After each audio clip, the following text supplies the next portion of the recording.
was just gonna say, like, whenever they pulled the Freddy's Dream Master thing with the dad, they're like, we can't afford to actually have a physical human being play her father, so Yeah. we're just gonna have him off camera doing voiceover work for the emails that say nothing. Do you remember the email where he's like, "Hey, got your email. Nothing new here. Still love you, Dad," or whatever. It's like I'm writing you to tell you I have nothing to tell you. Bye. The fuck? Wait, have we started the episode? Not yet. I'm I'm, about I'm to. just talking. Oh, save that for the episode. That was a good rant. Yeah, that was good. That was great.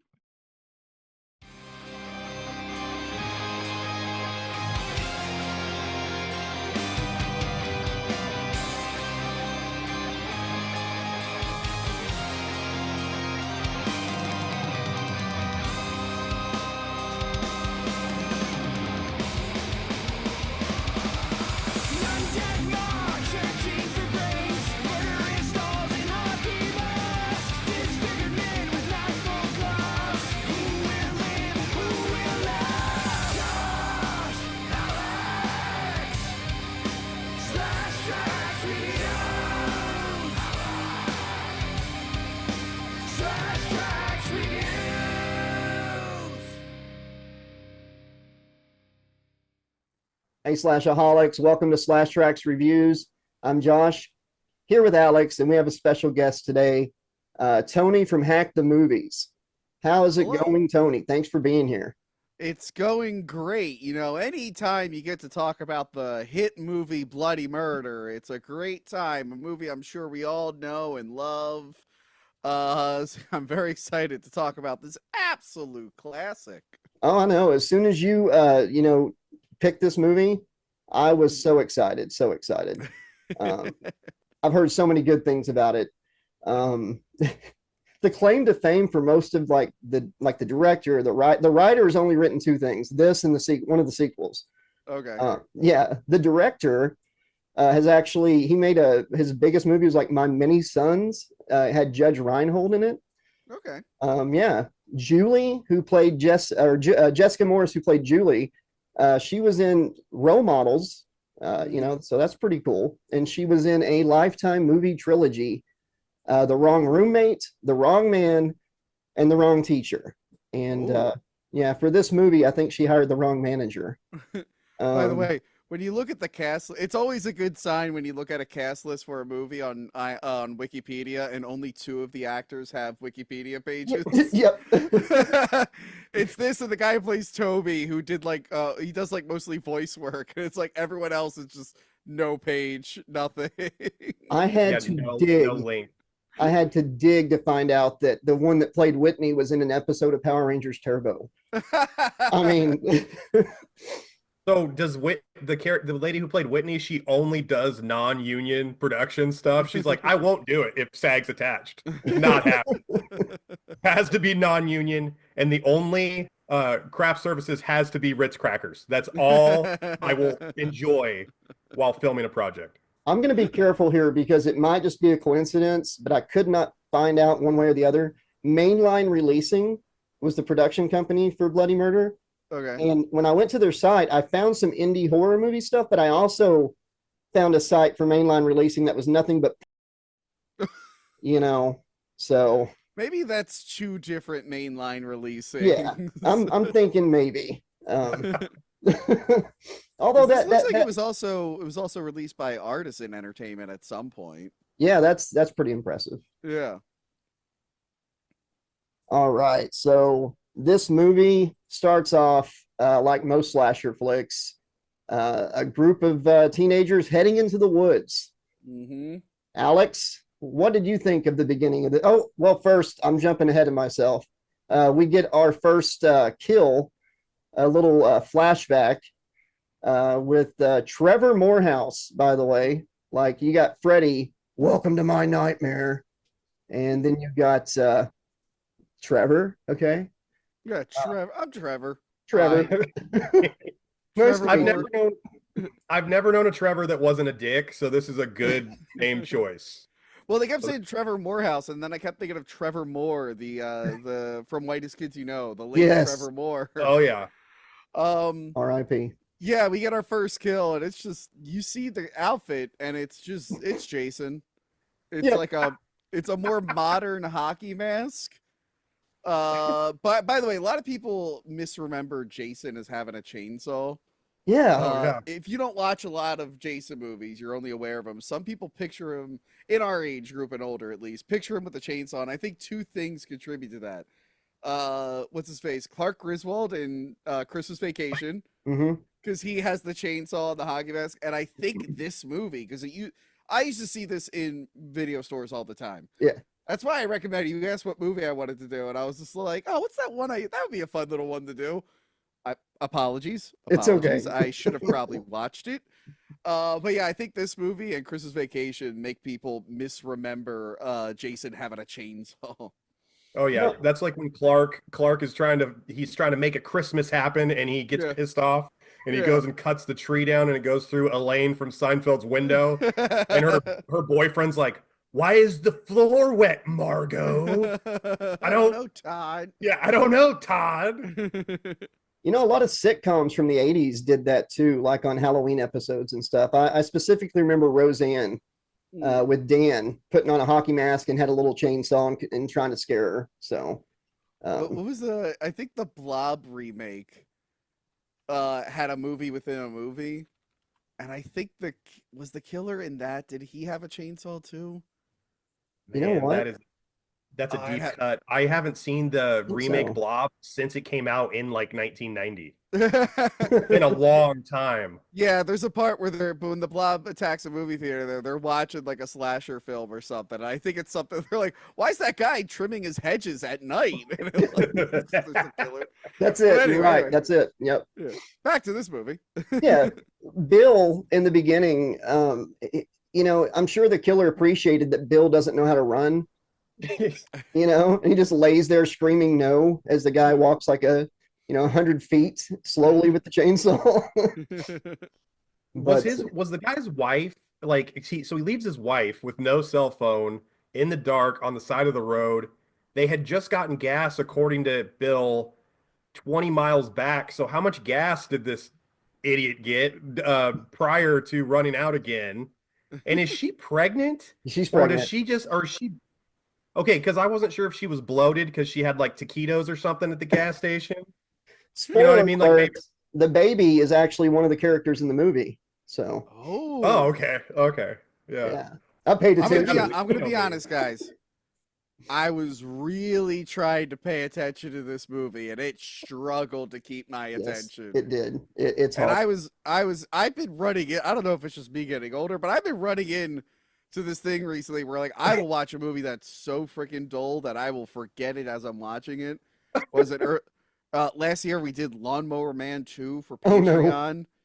Dude, that was one that I had to watch 3 times because I was like, I can't remember the movie. So yeah, you're right. I totally forgot he had his wife in the car. He just like leaves her for a really Yeah. long time. He doesn't even, And he just she's like, complains about the gas and leaves. Yeah. if she's not pregnant with like a baby, she's absolutely pregnant with gas. No, seriously. And this guy is obviously not a great planner. He doesn't Yeah. even have like a physical roadmap. He doesn't have jack shit. So he just leaves his wife in the Rambler or whatever in the Yeah. side of the road. By the way, this is one of the only scenes in the film, gentlemen, where it's actually dark. So, Right? you Yeah, know, a lot of daytime scenes in this movie. Yeah. Like I said, I think their budget, only allowed them like moonlight and hey, you, can you turn your headlights on? Because some of the night scenes, the few we get, look like headlights are shining. Dude, Uh, I didn't realize how low budget it was. yeah, yep, for I sure. Like, I knew I was expecting direct to video like schlocky and whatnot, but it looked like I don't think it was shot on. It looks like it was shot on video. It might have been filmed, but like it does not look like a movie.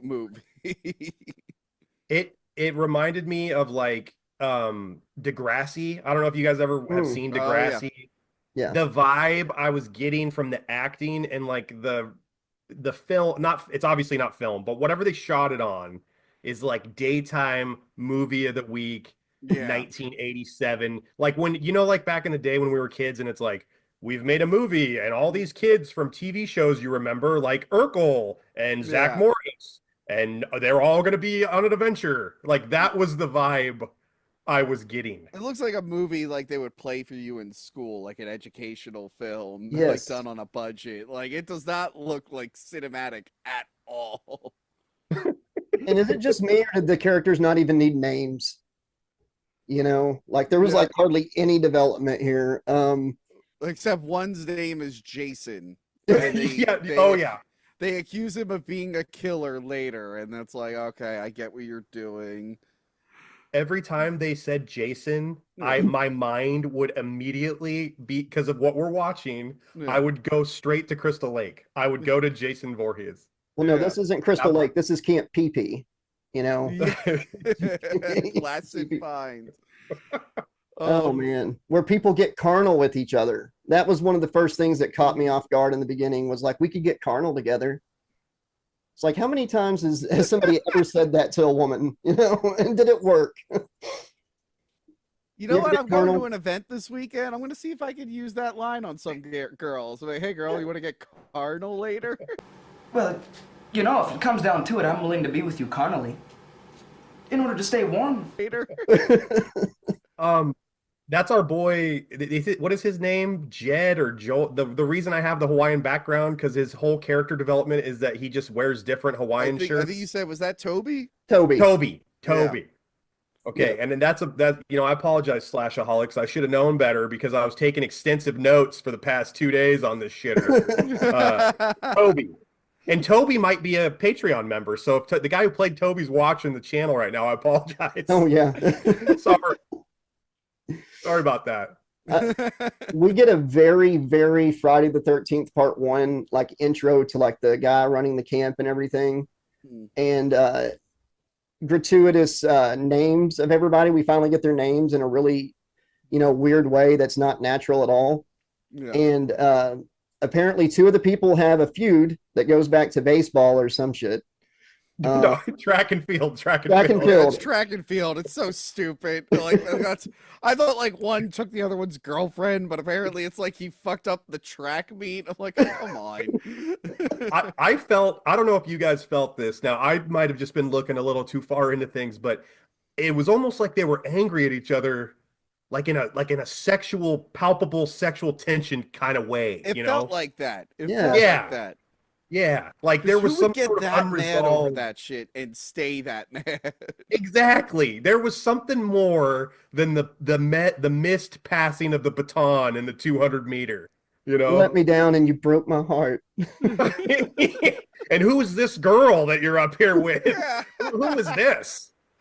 When we were running the 300 meters back home, this Better not be lassie getting carnal with her. Yeah. By the way, like you said, the Friday the 13th, we should probably say this is like Friday the 13th mixed with Scream. Yes. Like it feels like it's trying to be a clever parody of Friday the 13th. Because they make like jokes and stuff about other slasher films. There's a moment later we'll probably get to where the kid's talking to the cop. Oh, And he's yeah. like, the movie was 140 minutes, which is technically long for this genre. And I feel like it's trying to be self-aware like Scream, but like it's not as good. It's dropping the ball really hard. Like I'm watching, I'm like, I see what you're attempting. You're using the framework of another movie. You're trying to do your own self-aware slasher, but you're not good enough to pull it off. It's like the wedding singer. He's like, I see what you're doing, and I don't like it. Why don't you knock it off?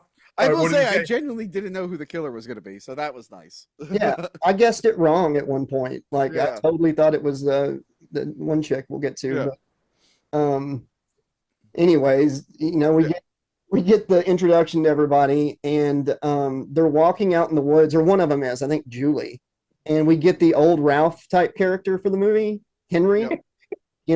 And I see the guy, and I'm like, I feel like they wanted to get Clint Howard, but he was busy or something. I definitely got Clint Howard vibes from this guy.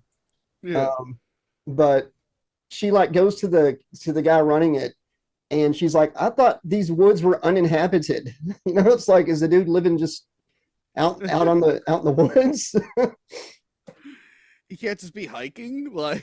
right? He says she goes to Patrick and she's like, I thought these woods were uninhabited. And he's like, they are. And he's like super confident about it. And then 2 seconds later, except for, you know, we got Ralph at home guy who's in the woods, you know, the Timu version of Tamo of, you know, Ralph, who lives out there, you know, discount Ralph.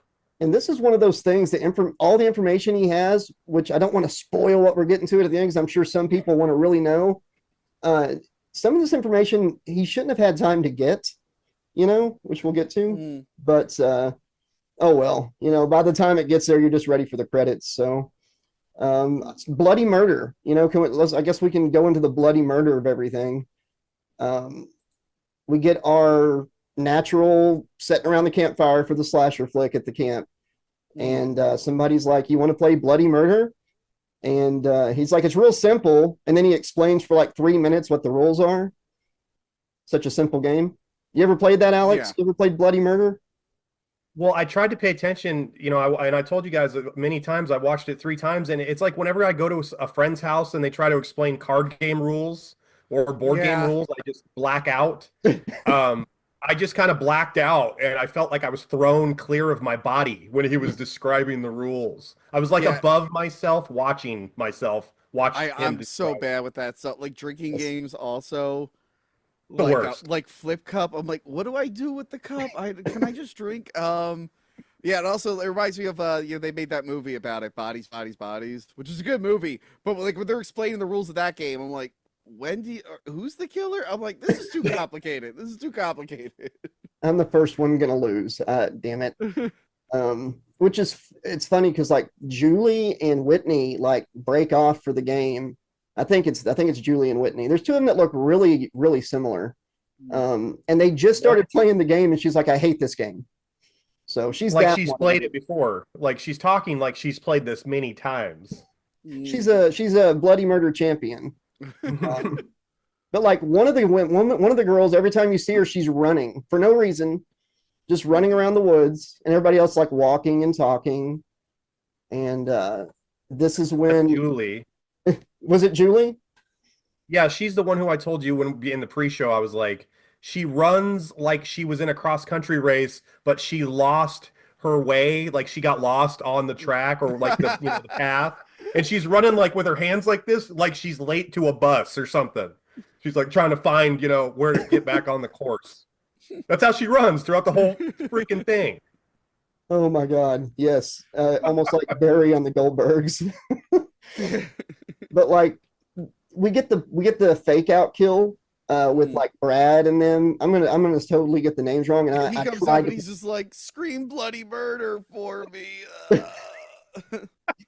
And they're just the guys just happen to bring a hockey mask that looks exactly like Trevor Morehouse's mask. I feel silly Same- every time I say Trevor suit. Morehouse. Yeah, somehow they know exactly what he wore, you know.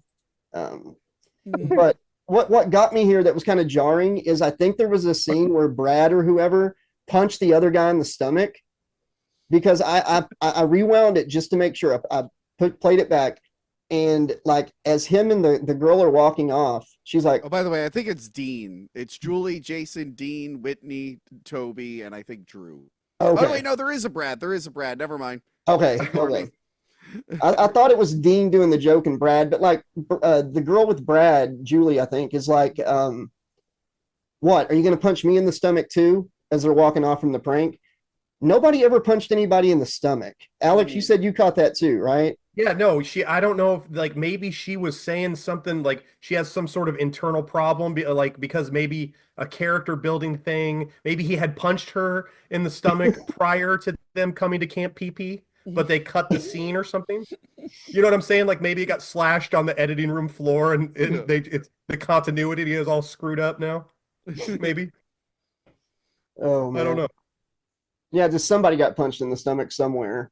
We need a director's cut of Bloody Murder. I think Yes, we all do. need- We need the Justice League 7-hour Snyder cut Yeah, that's what we of Bloody need. Murder.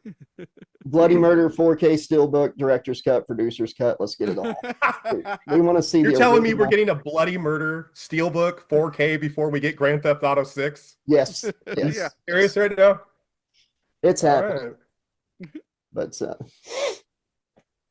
anyways, the next day, well, at the end of that, who was it? Who was it that goes missing first? Jason does. Was it Jason that goes? Yeah. Jason is the guy who was playing the prank with Dean, and Dean is the one who does the teeth thing. I want to knock his teeth out because he goes like that. He like looks at her and goes, "Ugh." You know, I want to slap him a little bit for that. Like whenever Julie the next day is like walking around the group asking if anybody had seen Jason, to me it felt like, you know, in like RPGs where you walk around the town and talk to the people trying to get clues. Like every answer sounded like it was coming from an NPC, and like I was expecting somebody to just say "I am error" or something at some moment. Or like Tomb Raider, Angel of Darkness. Leave me alone, I'm busy. That guy's just there. Where's Jason? Leave me alone, I'm busy. It kind of had that Fable feel too. Like she could have, like based on the answer she got, she could have like joined Trevor Morehouse's team, you know, and been evil, or she could have like avenged, you know, Jason's death or something. Had someone given her the right answer, you know. Oh man, and nobody's working on the camp. You know, like they're supposed to be there prepping it for children, and it's like they're just on vacation or something. I feel like I'm getting ahead of myself. Is the movie pretty close at this point, or is there something I'm forgetting? You're asking me. I was struggling. I to got keep up this, with John. the movie. So Okay, I just didn't want to like jump ahead, but yeah, you know, they watched the movie that night, which the movie looks like it was better than Bloody Murder. You know, whatever they were watching just seemed more entertaining, and It did. yeah, it really did. Oh, and they're projecting it onto one of those weird things. It's funny. Did you see the thing that they were projecting the movie on? I guess I didn't catch that. What was it? Yeah, so it's weird. I had never seen these things before. And some Facebook group I'm in, some video store Facebook group, someone showed it. It's like it was like a fold out screen that you would put up, and then it would like project onto a mirror and reflect it onto a screen. Okay. And you could fold it into a box. I had never seen them before until like a month ago. And then I put this movie on. I'm like, that's that weird projector thing that I saw. Let me see if I can look up a name. Weird. While you're talking, like, go back to reviewing. I'm looking something up. Okay. Whitney. It's time for Whitney to meet her demise. This is where we find out most of the food they have is Ritz crackers, peanut butter, and our Bloody Murder Trevor Morehouse comes walking in, and who are you? Take off the mask. Does that ever work? Yeah. The when she gets stabbed and everything, the blood, which like you said before, like I was expecting straight to video stuff like a red box horror movie, but like it literally looked like Kool-Aid was spilled on the floor. That was a little jarring. But the fun part's coming because we get to meet the sheriff the next morning. And I know you've got a lot to say about this, Alex. Real quick, I found it. Oh, okay. It's a Pioneer front projection TV. Yeah, you like a little cabinet would fold out. I'll send you a link for it. Okay. I'll put like a little clip in of that in action. Yeah, I found it on Reddit there. This isn't the one in the movie, but it's like a similar idea. Or maybe it is the exact same one in the movie. I don't know. Sorry, I'm hung up on that. It's just weird that a thing that I discovered existed showed up in a movie so soon. Covered it. Kismet. I want to Supposed see to it. happen, Tony. Okay, yes, I've seen one of those. Okay. Yeah. Yeah, it's pretty neat. Very, very retro. One of the pictures is Sorry somebody about playing- that side tangent about weird projector TVs. My bad. We literally have an interview show. No, you know called what? It Getting was Sidetracked. actually, yeah, Tony, that was actually a welcome respite from discussing this plot. Right? That's how entertaining Bloody Murder is. I want to talk more about the TV and the movie than the movie itself. Thank you for bringing that up. I appreciate you. Yes, Thank thank you. More stuff like that, because my job over here, like trying to get through the plot of this thing, or the lack of plot, Yeah, it's a little hard at times. No, yeah, and Whitney's dead, and the next day and by the way, this is just two people that have disappeared. And it was really weird that Jason's explanation that everybody went by was like, yeah, he just said he's going to hit the road for a while. Yeah, after one day at work, he just wants to go hit the road. Yeah. But the cop shows up, and as far as we know, these people are just missing. But Toby and Alex on the pre-show before Tony showed up, you went into a really good thing about this, about the time of the movie and everything. Mm-hmm.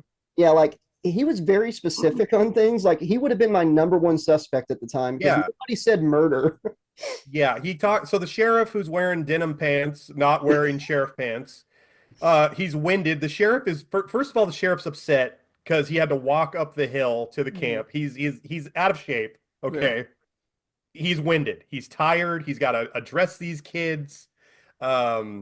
He's talking to Toby, who's like the fun Hawaiian shirt kid who keeps sexually harassing Judy throughout the film. And Toby actually thought the sheriff was coming to talk to him about SA allegations, not about a potential missing person. So that's why Toby was acting weird, first of all, because he knew he was guilty, of those things. But Toby's talking to the sheriff, and he's like, oh, well, Dean and I set the VCR up, with this rear projection job that Tony was Googling a second ago at 10:42, because apparently he's the only person who could set a fucking VCR correctly. I still can't set a VCR correctly, by the way. But he's telling him exact times, exactly how Dean could have killed Whitney, how he killed her, what weapon he used, and how he cleaned it up. Meanwhile, the sheriff hasn't said a word about anyone being murdered. Right. So if I'm the sheriff, but the sheriff doesn't catch on to it, Tony, because he's fighting for his life, because he's winded AF, because he had to walk up the hill to this Camp Pee place. He's like, wait a minute, what's that you said about murder? I just asked where you think they might have went. What's going on? Right. And at first, Toby's like, yeah, it couldn't have been him, because we did the movie at 10, and he's like, are you sure it couldn't be him? Well, now that you mention it, I wasn't really paying attention at all. So he definitely could have snuck around the building and, used a knife and stabbed her and ate some of her ribs. Too specific about it. It's like those guys that are interrogated and they rat themselves out accidentally. Yeah. What are you talking about, and Sheriff? That's when I think she got stabbed. Like, we didn't mention she got stabbed. Oh fuck.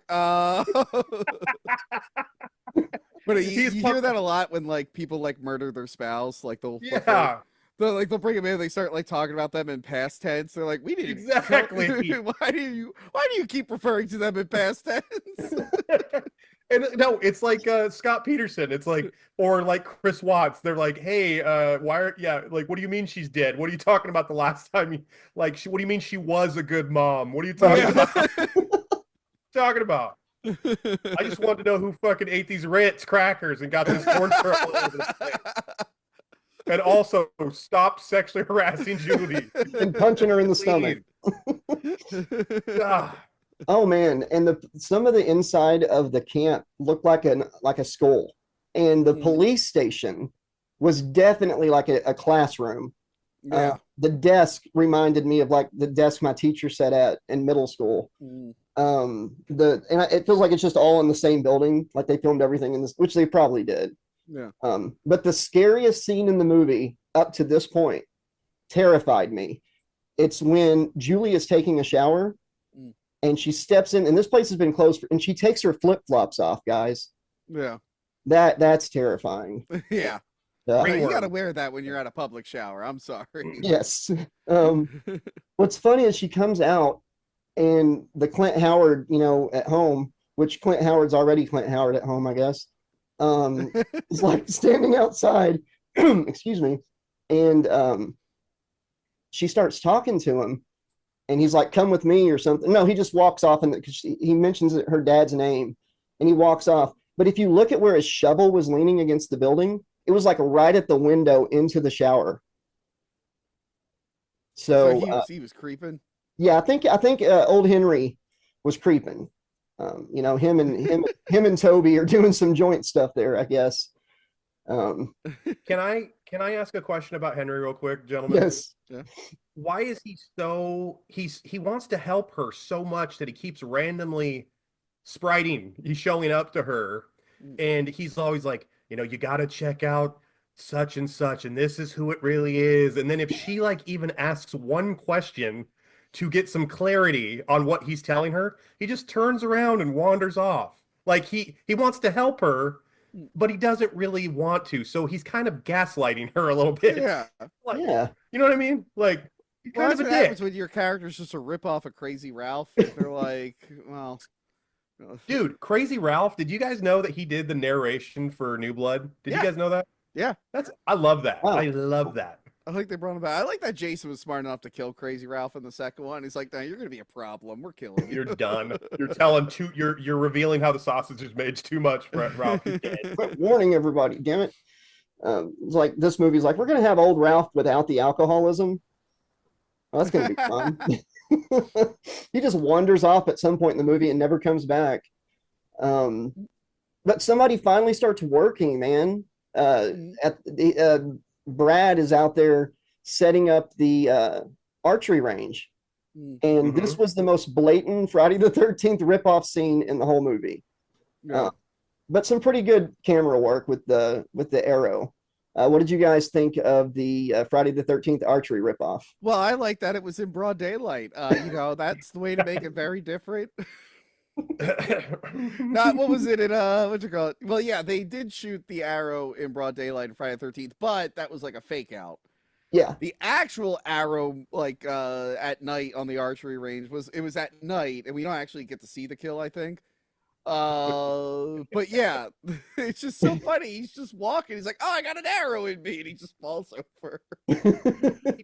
He didn't even he didn't sell it though. So if he's like a pro wrestler, he didn't like sell it. Like he gets the one arrow through, says nothing, and gets another arrow through him and just drops down like he's about ready to get an RKO and he's dead, right? Like It's he funny didn't. because there was that fake out earlier where the guy's pretending to be dead, but like all the other attacks in the movie aren't acted much better than that. Yeah. So now you're like, is this real or is this a joke? Oh God. When we get to the lawn dart, that's probably the best acting for an attack. Like it goes on and on. But because this guy disappears, is brutally murdered. Somehow everybody knows that, even though he's just disappeared. Bloodily murdered. Bloodily, yes, bloody murder. And all you have to do is yell bloody murder at the killer and he won't kill you. According to the rules. Nobody does that. Nobody listens to the rules, man. Yeah, the game is really not that important to the story. No. But they let Dean go because there's no possible way he could be working with someone else disappearing people. But the scene with we start hearing about this Nelson guy, which becomes important later. Went to camp with Julie's dad whenever they were younger. And speaking of which, we brought this up in the pre-show. The internet thing bugs the hell out of me in this movie because she's on this laptop so much. There's no phone cord going to it, no AOL. No, I didn't see any like port or cord going into, but you're right. She's constantly emailing. Yes. Yeah. It's 1999 probably when they filmed this. So yeah. Well, the thing is, if the killer had any access to like a portable phone at the time and he wanted to stop them from trying to reach out, just pick up the portable phone, bitch. And all of a sudden she's kicked off the internet. Okay? Right? 6K. And also, like I said in the pre-show, guys, they couldn't afford to pay for her dad's actual character to be on screen more than like a minute and a half. So they just do weird, like Peanuts, Snoopy, Charlie Brown voiceover, like letter writing things. Dude, and it's like the voiceovers, every single voiceover, it almost sounds like they're off camera. There is some like effect on it, but like if you told me that the dad was just behind the camera shouting at her, because every voiceover sounds like that. They'll be on the thing and they sound like they're all the way over here. Yes. There's an old man up here named Henry. Patrick said that he used to run the camp years ago. Anyway, he knew your name. Hi, honey. I remember that guy when I went to camp. It's just like they sound like they're so far away from the microphone. I'm like, what is this? the dad writes her an email just to say he has nothing to say. So it's like, hey, got your email. I have nothing to say. Just wanted to let you know I have nothing to say. Love, Dad. Like, what the no, hell? I like that. It reminds me of like later seasons of Seinfeld. Like George leaves Jerry at a voicemail. And he goes, "It's George. I got nothing." Like he just called to say that. It reminded me of that. Yeah, there's nothing about you here. Just I'm still your dad. You know, you're still my daughter. Love you. You know, send. I love that the Julie is asking where Drew is or something. They're like, oh, she's at the lake. So she's going to go find her. And she gets on the path to the lake. And the path to the lake is just the woods. Yeah. Like there's no path. And she hears I actually laughed at this. And I'm sure it was unintentionally funny. But the way it almost felt like a sitcom or something when somebody's being followed and they're making fun of horror movies. When they hear the killer steps on the twig and everything, and she starts running. She throws her towel down, which becomes important. But the main thing that took my attention in this scene was the killer. Every time we got a shot of him from behind, like his waist down, and I'm not trying to be too gross here, but he looked like he had an accident and was trying to like get to a bathroom as quick as possible. Oh yeah. Yeah, his like pants were like dark or something, right? And they look like they're all bunched, like something's in there. He's trying to. Yeah. Yeah. No wonder he wants to kill people, man. He's got the worst case of chapped ass cheeks of all time. That would make me want to kill somebody. It's probably hot out there too, guys. Oh yeah. It's drying up, spackling his cheek. Out there on the trail. But yeah. She ends up running out into the road, and Dean is like driving on the road. And I actually worked at a tire shop for 20 years. And that tire that's flat in this scene had been flat for a while. Like he blames it on her. Like somehow her running in the road caused him to get a flat tire.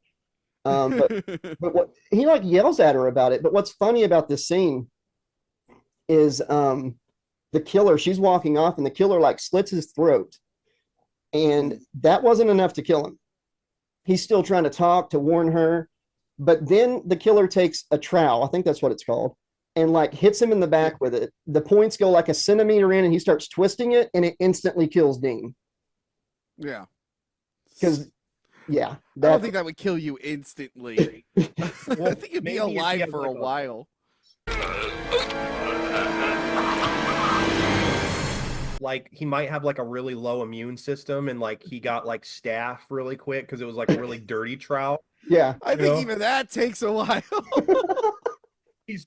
All he's been doing is drinking instead of working, you know, so his immune system's really low. So like he gets hit with that trowel, guys, and then he has no defense, no white blood cells to be found. He's dead. Right? That's what the director was trying to convey right there.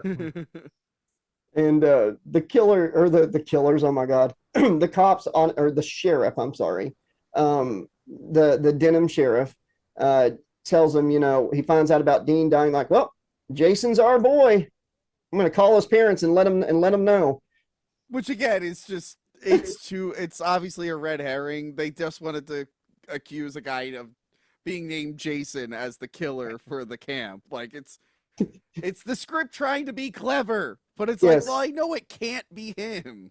Exactly. Well, especially with 47 minutes left in the runtime. I like kind of hit the Tubi app, you know, to see how much time was left.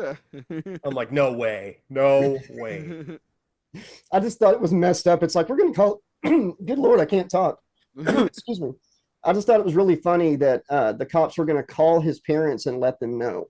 It's like, you haven't brought CSI out here. You haven't, you know, got any like video proof or hard evidence yet. And you're going to call his parents and drop that on them. You know, your son has definitely murdered lots of people. Hey, this is the sheriff from Camp PP. I know this is long distance because this is 1999 and nobody has long distance. So I know you accepted the charges. You're already annoyed. Yeah, your son's a killer. Just come up here and pick him up. We got him with all the drunks and stuff, locked in the whatever holding cell. Come pick him up. He's been bad. You know, he murdered people. You know, bye-bye. Like, how'd that phone call go? What the hell? That's what I wanted to hear. This sheriff that had every cop in the state looking for the first person that disappeared, you know? He's got that much reach. But Jason, another red herring moment, he like pops out on Julie as she's like walking a trail or something, a real trail, not the path to the lake. Yeah. And he jumps out and he's like in a hoodie. I think he has a little bit of blood on it or something. And he chases her. And he's like, wait, it's not what you think. And she ends up tricking him into a freezer, like almost like Lex did in Jurassic Park. you Yeah. know, And Well, locks it in there. they set up the freezer earlier. Yes. And they're like, yeah, it locks from the outside. And like, no, I've been in those freezers. They have an emergency. You know what? This is the year 2000. Maybe old ones didn't. I don't know. But every freezer I've been in, they have that emergency thing that you pull to open it up because they know people might get locked in. Oh yeah. Open the door. There's a raptor in here. It's been in here a while. I'm mad. Speaking of Jurassic Park, I'm mad we never got to. They went back to that place in Jurassic World. There was that cartoon Camp Cretaceous where they go back, Yeah. and they never opened up the freezer. I've been wanting to see the skeleton of that thing for years. Yes. Yes. Now Volcano covered it, so we'll never get to see that skeleton. My Damn wife and I have been re-listening to the first two novels, and The Lost Yeah. World was such a missed opportunity, man. That book is so much better than the movie. Yeah, it's so different. Oh, it's so tense and suspenseful. Like I know what's going to happen. Yeah. I'm still like on the edge of my seat. And I'm a big Jurassic Park 3 nerd too, man. I love Jurassic Park 3. Topic for another time, I'm sure. Yeah. But yeah, so Jason gets arrested, and you think it's over. But Julie gets mad at this point because she's like trying to call somebody, and Alex kind of already brought this up. It's like, get off your internet, you're on AOL or whatever, having these voiceover emails with your damn dad. But the obstacle course is what I'm getting to. They're like, was that a noose? Like, what was that all about? Did y'all see that? No, I missed that. The Yeah, there's- rope on the obstacle course. Yes. It was like they were built. That must have been a scene they cut because you have the rope that she's going to climb over the top, like American Gladiators style, and it unravels, but they never show anyone cutting the rope in advance. Yeah, they do. It's a scene. Do they? I'm sorry. Yeah, because I have a note here about Trevor cutting it. It shows him like cutting it while they're working on it. Okay. And I have a note here saying that he went from being a killer to just being kind of a douchebag, just like being a nuisance to people. 'Cause that's not going to kill her. No, in fact, but it does do like a magical knee scrape, because when she tries to climb it, she falls on her butt and then on her back, but somehow cut her knee open. I want to know the physics of that. Yeah, it doesn't make any goddamn sense. Oh, shit. Julie, are you all right?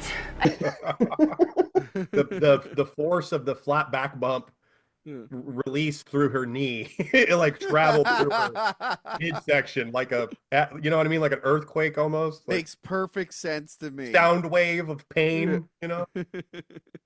She's just really frail, real easy to, get cut. But she leaves there with her boo-boo and asks Doug, who I think Doug is like a perfect mixture. Like if The Miz and Stephen Baldwin had a love child, Doug would be the guy. She asked Doug to go get the tug of war rope. And he's like, sure, I'll go get it. But he goes to the building and gets like 6 dodgeballs for some reason. And you find out why lawn darts are so dangerous. Because apparently whoever the killer is throws the lawn dart so hard that it goes through his back and almost completely out the front. And this guy makes up for all the other deaths because he sells this lawn dart through the back and chest for like, it felt like forever, like 5 minutes. It went on for a while. I know lawn darts are deadly. I don't know if they're that deadly. I don't know if they can go through your entire body. Just like, I don't know if a human can throw one that hard. But huge missed opportunity for when the lawn dart went through his chest to not pop one of the handballs. Like major missed opportunity, I think. Yeah, exactly. Tony nailed it right there. Yes, that would have been a Would've been perfect. Yes. Oh my God. The damn Yeah, they blew it. They did. They blew it, not the ball, but yeah, that. And when Doug finally dies after 5 minutes of moaning and groaning, a ball like comes flying into the scene next to him, and it's like the killer is just being a dick at that point. Yeah. Like the ball would have already rolled away, so he's like, "You're dead," and I'm gonna throw a dodgeball at you.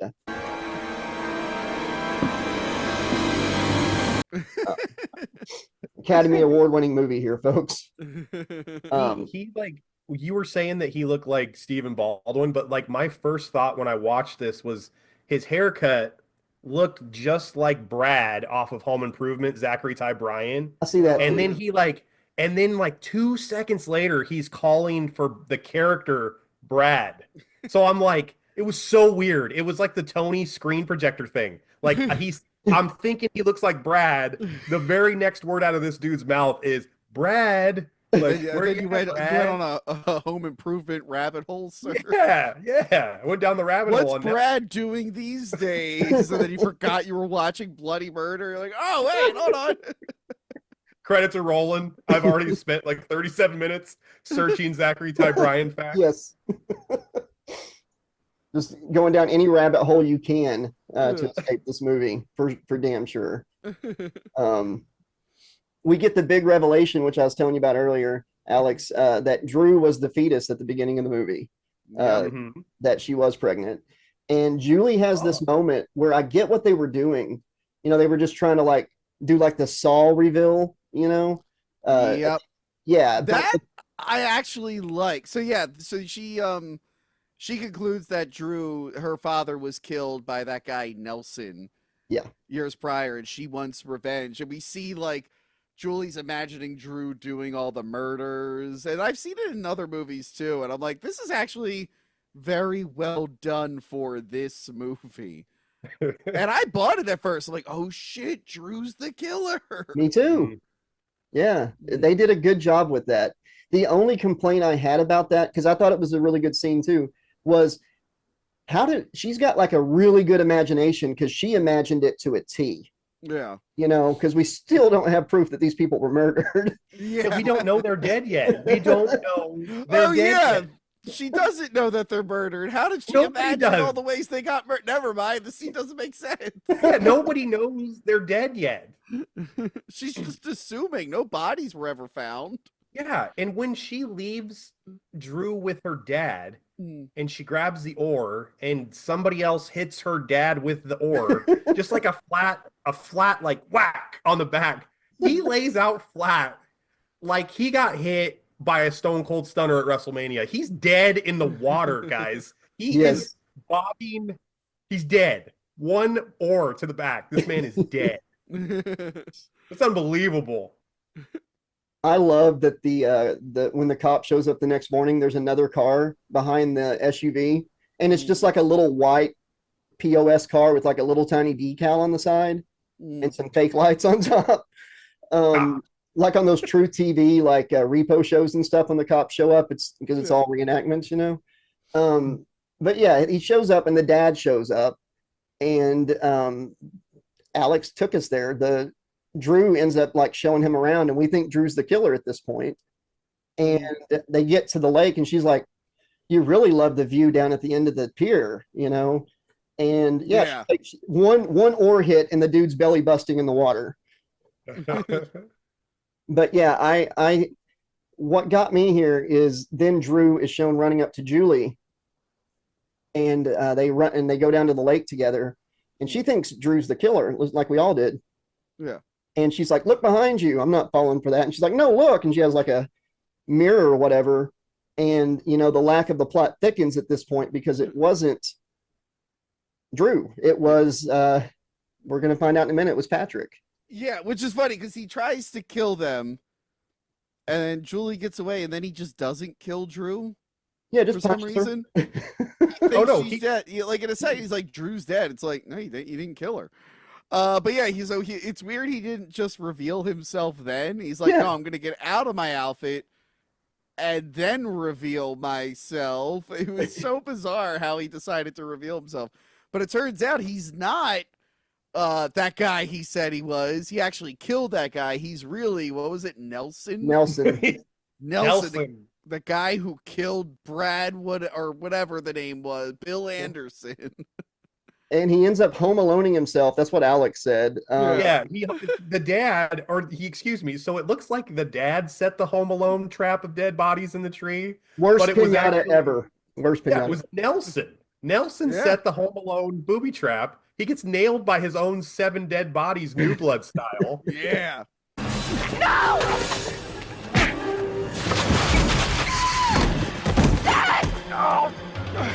And they all fall on him, right? So now we know the bodies are actually dead. Now we're not just speculating, right? They're dead, okay? And some of them have been dead for days now at this point, because didn't they say it was like 5 days? Yeah. Yeah. So, Wait. yeah. Some of these bodies are decomposing big time. So no one recognized that he was Nelson, like the sheriff or whatever? Right. Did no one know what Nelson looked like? That is a good question, because the sheriff acted like he'd been on the beat forever. And how did he know everything about like Henry and everything, like all the town gossip and stuff that's going on there for a long time? He got like he was really good at what he did, apparently. Although I do like that he says like it's a big story when you go to jail, but it's not as big when you get out or something like that. He has a line about that. Yes, that was a pretty cool line. Yeah. It's funny. He like tries to convince everybody that Julie's the crazy one while holding an axe behind. And by the way, he's way too tall. Yeah. He's way too tall to have been the killer. When I first saw the killer, I was like, oh, cool. The stuntman that played Michael Myers in Resurrection got some more work. You leave Brad Laurie alone. Just a little story. Best Michael Myers, best Halloween Resurrection. Got hit with the Wayne Zielinski's freaking shrink ray for slashers. Like, tiniest Michael Myers of all times. Still fun. Michael Myers in your pocket. Trick or treat, motherfucker.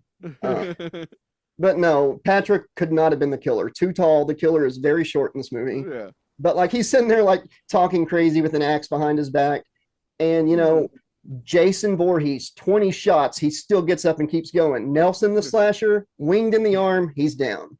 Like I think it's realistic. He is supposed to be just a regular guy. He's Roy. He is Roy. Yeah. From part 5. He's not Roy splintered a door into like toothpicks, man. That door had to be rotten as hell. That one's still not explained. Yeah. He got really lucky with that door. Roy was Joey's father in that movie, and Joey was on a sugar high constantly. Yeah. Spoiler alert, slashaholics, if you haven't seen Friday the 13th part 5 in the last 40 years. Spoiler alert. No, so Roy's on a sugar high because he's got super strength because he's been eating these candy bars. His kid has been forcing down his mouth. I assumed he was roiding up too and pumped adrenaline, like, let's go! If that's how you want to be, Vic, then I'm going to go do laundry with the girl from freaking her mom is in Dream Master. See you later, Vic. See you later, Vic. Oh, my God. Axe in the back. By the way, go ahead. Sorry, so I guess Nelson wanted to kill everyone for being mean to him or something in the past? Yep. That's it. Yep. He took a whole new identity and everything. It's like, huh?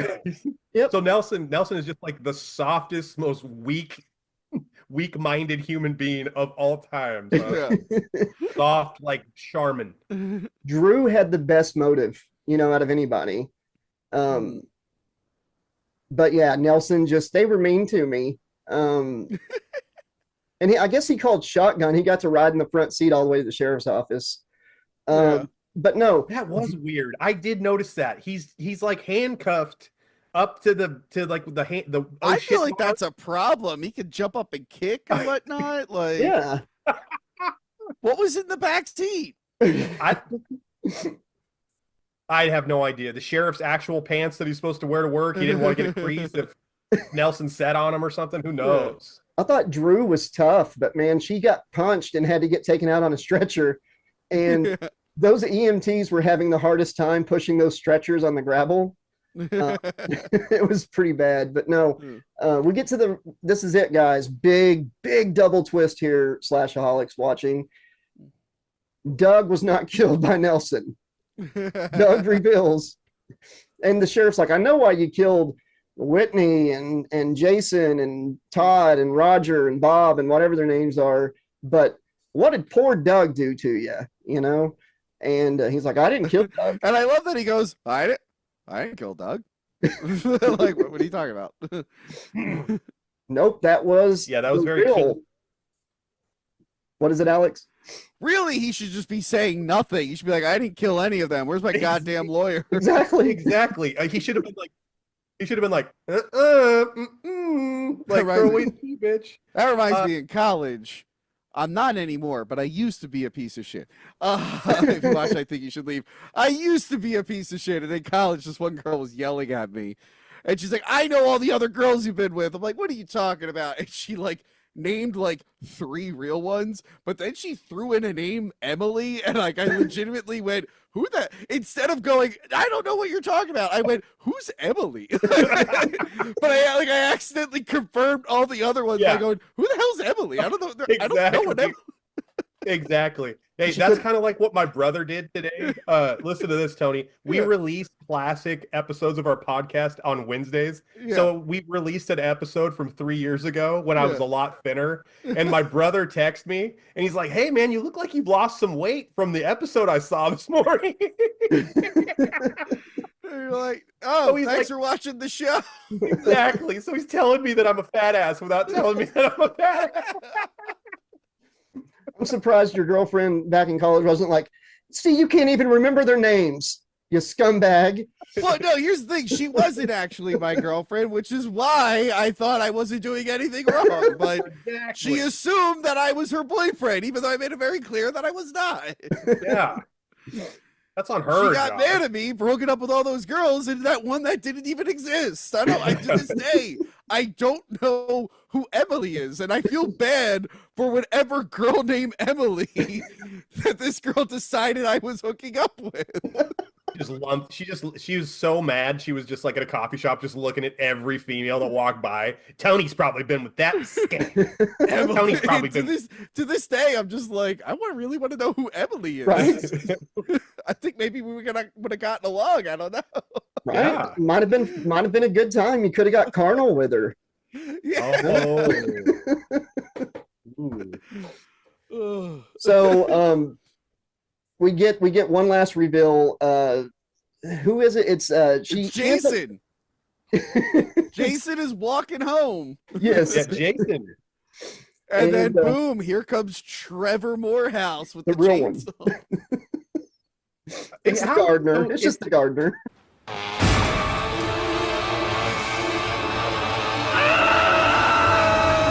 If the real Trevor Morehouse was out killing people at Camp PP, and the fake Roy Trevor Morehouse was running around killing people, at no point did they run into each other by like happenstance or chance. High five. You know what I'm saying? Like kind of.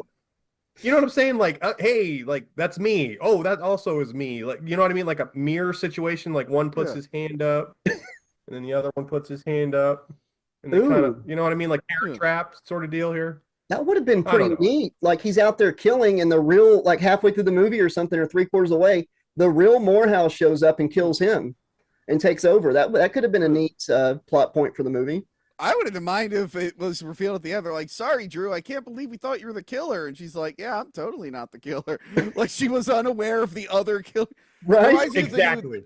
It reminds me of the newest Scream where it starts off with different killers and they get killed by the other Scream killers. Oh, man. Yeah. Don't get me started on Scream 7, man. That Dermot Mulroney. It was like, 6. 7 isn't out yet. That one might be a problem. 7 is either going to have like an AI voice changer, or it's going to be meta like New Nightmare with all these cast people. how you bringing back Roman Bridger for that? How's that happen? I think she's gonna have like a dream sequence or be haunted Where they're all by the old? ghost of her past. Like I don't think they're gonna be physically in the movie, but I could be wrong. Gotcha. Except for maybe shows up. Matthew Lillard. He might still be alive. Yeah, Stu shows up with a damn TV on his head, like a ghost face mask over the TV. He really is the only one you can bring back, technically. He could have survived that Zenith TV dropping on his head, probably. What if Sydney finds out he's still alive, like in a nut house or something, and she goes to visit him, and he's like a a Hannibal Lecter type situation. Tell me how it all started, and that could be how her brother dude actor Foley comes back into it, like a flashback or something. But since they were working together. Or what if Sydney's just like, things are really bad. I'm gonna send my kids to camp, and then they go to Camp Pee Pee. And they He's have like, to face Trevor Morehouse's great grandson. Jesus, man. I want a Camp PP shirt, for sure. Or a hoodie, something. Just I went to Camp PP and survived. Now I survived Trevor, man. Trevor. So dude. does Trevor come back in Bloody Murder? I still can't believe there's a Bloody Murder 2, although I can, because the first movie was probably done for like $5, and it was in every video store, so it probably made a killing. There's a part 3, Tony. There's a part 3. It's a spin-off. Yeah, there's like a spin-off. Yeah. It's called something else. It takes place at the same lake with him, I think, or something, at a graveyard or something. It's a graveyard in that town. But wow, two movies I can't believe. Rating, Alex? Tiffany. Next one's got Tiffany Shepis. She's in What's my rating for this film? Yeah. What's the number we're doing? Is it out of 4? I only need like a really small number, but sure, out of 4. We'll do out of 4. 4 boxes of Ritz. Out of like how many out of 4 boxes of Ritz? I'm giving it a half a tube of Ritz. I've never in my life had a harder time trying to watch a film than this. I had to watch it 3 times to watch it once. I kept getting distracted, just like Tony said. I don't know if it's because I'm 41. I literally thinking about other stuff, and I would get distracted, and I have to rewind. And then on Tubi, I don't pay for the service, so I have a bunch of commercials and stuff, so it would just add to my hell the length of time I had to be invested into this thing. Half a tube of Ritz. Half a tube? Okay. I'll give mine real quick. Yeah. I'll give it, you know what? I'm going to give it 1 tube of Ritz because it had a couple things that were fun. And dude, we watched the freaking Howling 3, the marsupials, and what was Monster Brawl. Those were a little harder to watch than this. So whoa. Monster Brawl is fun. Howling 3 is my favorite werewolf movie of all time. Marsupials? Ironically. Can you explain to me the ending of that? Like, was it just a clusterfuck? Or what was it? I didn't say I could explain it. Oh, but okay, I have, actually, okay. on my channel, I have an old solo video where I'm just talking about how much I love Howling 3, the marsupial. It was because fun. we riffed that movie, and it was one of the only movies we've riffed where I didn't even need to take notes. It was just like, boom. That movie's too fun and surreal. 4 and 7 are genuinely terrible. I did 7 with Joe Bob Briggs. That's one of the worst movies ever made. 4 is just a remake of 1, but with just bad, like a bad remake of 1. No, yeah, it, three it is was too fun. batshit crazy. I love it. I will say that it was fun. Monster Brawl is fun as a wrestling fan, but it was very disjointed, I guess. Is that I what love you're that we're arguing with 3 not very good movies, and I'm like, whoa. Dude, I do it all the time with stuff. I'm like, whoa, I love that movie. Stop it. Like I love Murder. This one, if I can give my rating, I'll give this a 1 also. Like, there was like a few clever moments here and there, but it is just a slog to get through. It's not acted well. The witty humor and dialogue is not very witty. None of the kills are super memorable except for the lawn dart through the chest. Yeah, it's just a mess. And it's just not very engaging at all. So it's a pass on the sequel, right, guys? Like, oh no, we should 100% do the sequel. I don't know what you're talking about. Like, the thing is, goes. I'll do it. Depending on how this video does. Yeah, we'll do it. Hey, guys, favorite bad horror movie of a major franchise that you enjoy that most people hate? Tony, you first. I think I've been on record. I love Halloween Resurrection, but I don't think it's bad. I think it's like the greatest movie ever. And really? Freddy's Dead. I love Freddy's Dead. Freddy's Dead. Oh, yes. Freddy's Dead. Yeah.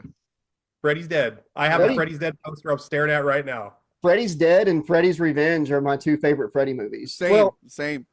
I do like New Nightmare, but I don't put it with the Freddy movies because it's like I feel the same way. I'm like, New Nightmare I feel is like separate, but yeah, 2 and Freddy's Dead are good. I love I've always liked Texas Chainsaw 4, but the director's cut made me like it a little bit more. The Next And I know Generation. people really hate Texas. Yeah. Yes. Jason X and Jason. Okay, I'll put it this way. I'm supposed to be like a slasher person that's like a big fan.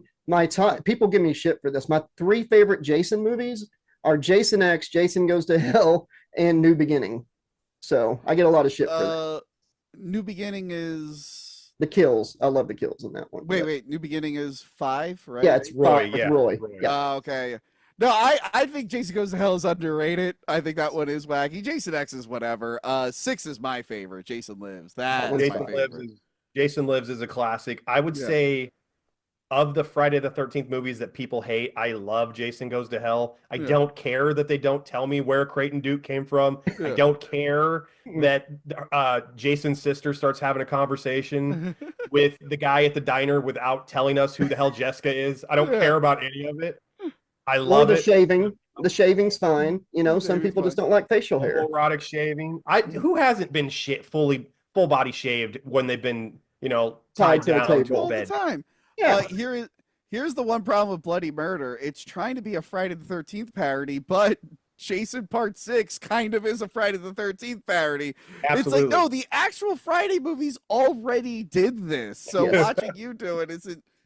I mean, it can be done. There are other movies that parody slashers, but this was not it. This was not it. No, I would rather watch Shriek, if you know what I did last Friday the 13th. Okay, that's one I used to genuinely love. I haven't watched it in a very long time. Tom Arnold is a secret pleasure of mine. I really liked him in The Stupids. I liked him in Big Bully. Anything Tom Arnold did, I even liked him as Arnie on Roseanne. I just loved his I'm a fuck up. That's who I am. Sons of Anarchy was good too. I just interviewed Mark Metcalf, who was also in The Stupids and Animal House and Seinfeld and Buffy. And he talked a little bit about The Stupids. That's in our Animal House video. Okay, I'll check that out. Stupids, good movie. Definitely enjoyed that. Wasn't he in oh my God, what's the it's like Jamie Lee Curtis, Tom Arnold, they're in a they're watching True Lies. kids or Oh, I thought you were talking about True Lies for a minute. no, that's True Lies for sure. Maybe I'm getting it mixed up where they kidnap the parents and keep them downstairs in the basement. What movie is that? Do you guys remember that? I know what you're talking about. Oh, I used to watch that all the time. Yes. I don't think it was Tom Arnold, but it was definitely Jamie Lee Curtis. Yeah, she's in it. Oh my God, the dad in it's like a dad in so many things from that time. Yeah, they want the parents to get back together, so they just kidnap them and put them in the basement. Yeah. Parents something. I'm typing in Jamie Lee Curtis kidnap movie. House Arrest. Yes, there you go. That's it. There you go. It was Jamie Lee Curtis, Kyle Howard, and Kevin Pollak. Kevin Pollak. That's who I was thinking. Jennifer Love Hewitt's in it. Jennifer Tilly. That's a loaded cast. It's a really fun movie. What was the box office? What was the box office for that film? The box office for that film? Let me see here. It cost $5 million. It made $7 million. Okay.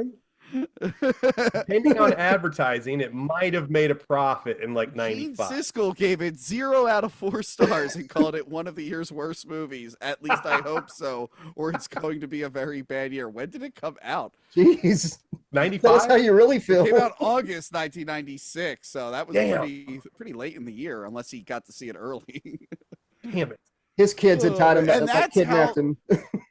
Yeah, guys, that's how good Bloody Murder is. We're now talking about House Arrest from 1996. Hey, all kidding aside, I would totally watch Bloody Murder 2. I would too.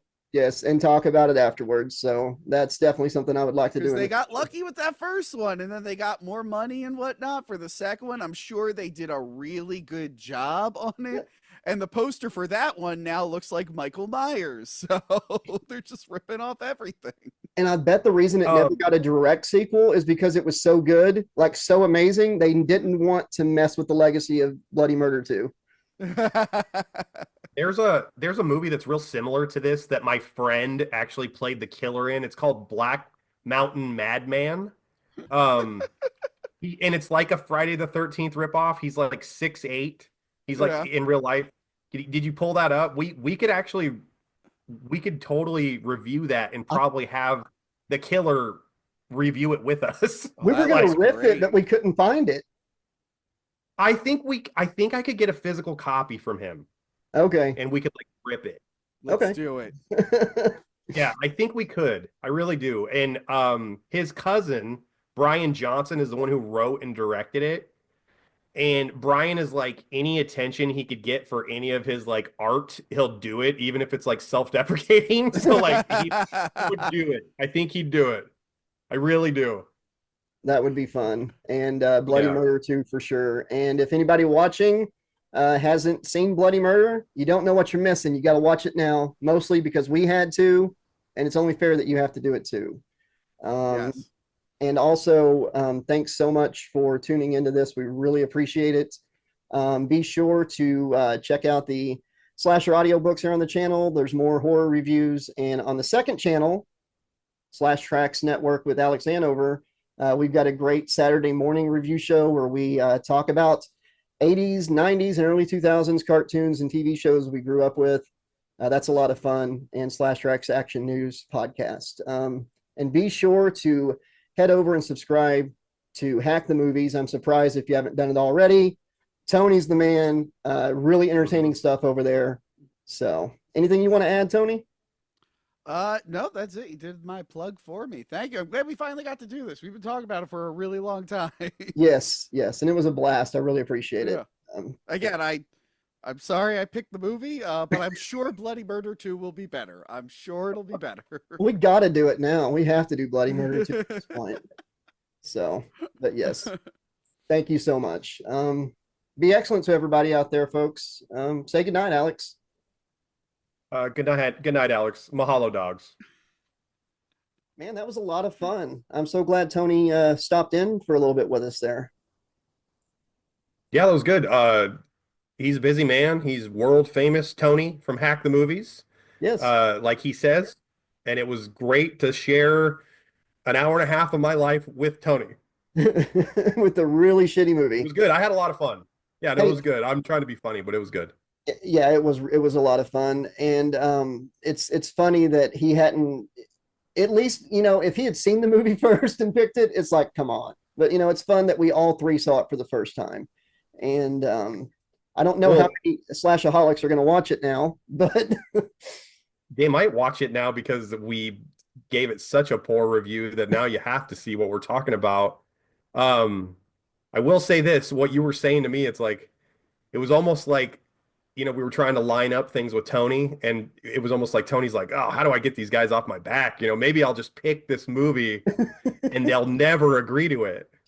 And then lo and behold, we agreed to it, and he's like, shit, now I'm like, have to do it, sort of thing.